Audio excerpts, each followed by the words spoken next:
"It is settled," said the dictator. "Good. Gregor Malzius, I welcome you to the service of the new state. You have cast your errors aside and are part of our destiny." "Yes," said Professor Malzius. "I will be able to do my work now." The dictator frowned a little. "You will not only be able to continue your invaluable researches," he said, "but you will also be able, and it will be part of your duty, to further our national ideals. Our reborn nation must rule the world for the world's good. There is a fire within us that is not in other stocks. Our civilization must be extended everywhere. The future wills it. It will furnish the subject of your first discourse as president of the Academy." "But," said Professor Malzius in a low voice, "I am not a soldier. I am a biochemist. I have no experience in these matters you speak of." The dictator nodded. "You are a distinguished man of science," he said. "You will prove that our women must bear soldiers. Our men abandon this nonsense of republics and democracies for trust in those born to rule them. You will prove by scientific law that certain races, our race in particular, are destined to rule the world. You will prove they are destined to rule by the virtues of war, and that war is part of our heritage." "But," said Professor Malzius, "it is not like that. I mean," he said, "one looks and watches in the laboratory. One waits for a long time. It is a long process, very long. And then, if the theory is not proved, one discards the theory. That is the way it is done. I probably do not explain it well. But I am a biochemist. I do not know how to look for the virtues of one race against another, and I can prove nothing about war, except that it kills. If I said anything else, the whole world would laugh at me." "Not one in this nation would laugh at you," said the dictator. "But if they do not laugh at me when I am wrong, there is no science," said Professor Malzius, nodding his brows. He paused. "Do not misunderstand me," he said earnestly. "I have 10 years of good work left. I want to get back to my laboratory. But, you see, there are the young men, if I am to teach the young men." He paused again, seeing their faces before him. There were many. There was Williams, the Englishman, who had died in the war, and little Grigopoulos with the fox terrier eyes. There were all who had passed through his classrooms, from the stupidest to the best. They had shot little Grigopoulos for treason, but that did not alter the case. From all over the world they had come. He remembered the Indian student and the Chinese. They wore cheap overcoats. They were hungry for knowledge. They ate the bad, starchy food of the poor restaurants. They had miserable little love affairs and played childish games of politics instead of doing their work. Nevertheless, a few were promising. All must be given the truth. It did not matter if they died, but they must be given the truth. Otherwise, there could be no continuity and no science. He looked at the dictator before him.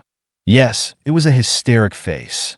He would know how to deal with it in his classroom, but such faces should not rule countries or young men. One was willing to go through a great many meaningless ceremonies in order to do one's work, wear a uniform or salute or be president of the Academy. That did not matter.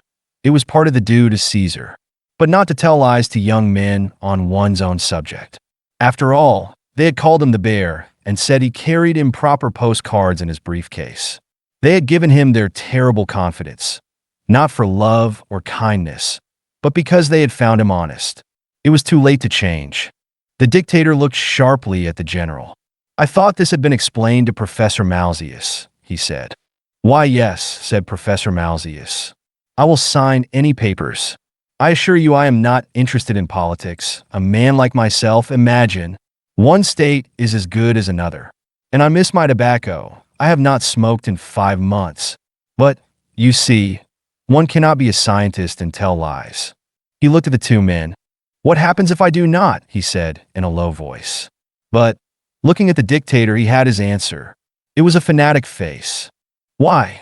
We shall resume our conversations, Professor Malzius," said the general, with a simper. "Then I shall be beaten again," said Professor Malzius. He stated what he knew to be a fact. "The process of rehabilitation is obviously not quite complete," said the general, "but perhaps in time." "It will not be necessary," said Professor Malzius. "I cannot be beaten again." He stared wearily around the room. His shoulders straightened. It was so he had looked in the classroom when they had called him the bear. "Call your other officers in," he said in a clear voice. "There are papers for me to sign. I should like them all to witness." "Why?" said the general. Why? He looked doubtfully at the dictator. An expression of gratification appeared on the lean, semi-Napoleonic face. A white hand, curiously limp, touched the hand of Professor Malzius. "You will feel so much better, Gregor," said the hoarse, tense voice. "I am so very glad you have given in." "Why, of course I give in," said Gregor Malzius. "Are you not the dictator? And besides, if I do not, I shall be beaten again. And I cannot. You understand? I cannot be beaten again." He paused, breathing a little, but already the room was full of other faces. He knew them well, the hard faces of the new regime, but youthful some of them too. The dictator was saying something with regard to receiving the distinguished scientist, Professor Gregor Malzius, into the service of the state. "Take the pen," said the general in an undertone. "The inkwell is there, Professor Malzius. Now you may sign." Professor Malzius stood, his fingers gripping the big, old-fashioned inkwell. It was full of ink. The servants of the dictator were very efficient.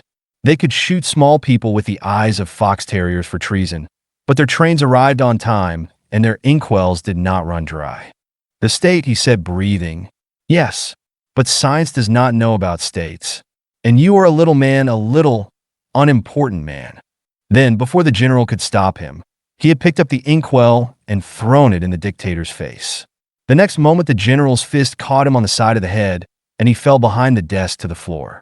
But lying there, through his cracked glasses, he could still see the grotesque splashes of ink on the dictator's face and uniform, and the small cut above his eye where the blood was gathering. They had not fired. He had thought he would be too close to the dictator for them to fire in time. "Take that man out and shoot him." "At once," said the dictator in a dry voice. He did not move to wipe the stains from his uniform, and for that Professor Malzius admired him. They rushed then, each anxious to be first, but Professor Malzius made no resistance. As he was being hustled along the corridors, he fell now and then. On the second fall, his glasses were broken completely, but that did not matter to him. They were in a great hurry, he thought, but all the better. One did not have to think while one could not see. Now and then he heard his voice make sounds of discomfort, but his voice was detached from himself. There was little Grigopoulos. He could see him very plainly, and Williams, with his fresh English coloring, and all the men whom he had taught. He had given them nothing but work and the truth. They had given him their terrible trust. He felt a last weakness, a wish that someone might know. They would not, of course. He would have died of typhoid in the castle, and there would be regretful notices in the newspapers. And then he would be forgotten, except for his work, and that was as it should be. He had never thought much of martyrs, hysterical people in the main, though he'd like Bonnard to have known about the ink. It was in the coarse vein of humor that Bonnard could not appreciate. But then, he was a peasant. Bonnard had often told him so. They were coming out into an open courtyard now. He felt the fresh air of outdoors. "Gently," he said. "A little gently. What's the haste?" But already they were tying him to the post. Someone struck him in the face, and his eyes watered. A schoolboy covered with ink, he muttered through his lost teeth. A hysterical schoolboy, too. But you cannot kill truth. They were not good last words, and he knew that they were not. He must try to think of better ones. Not shame Bonnard. But now they had a gag in his mouth. Just as well. It saved him the trouble. His body ached, bound against the post, but his sight and his mind were clearer. He could make out the evening sky, gray with fog, the sky that belonged to no country, but to all the world. He could make out the gray, high buttress of the castle. They had made it a jail, but it would not always be a jail.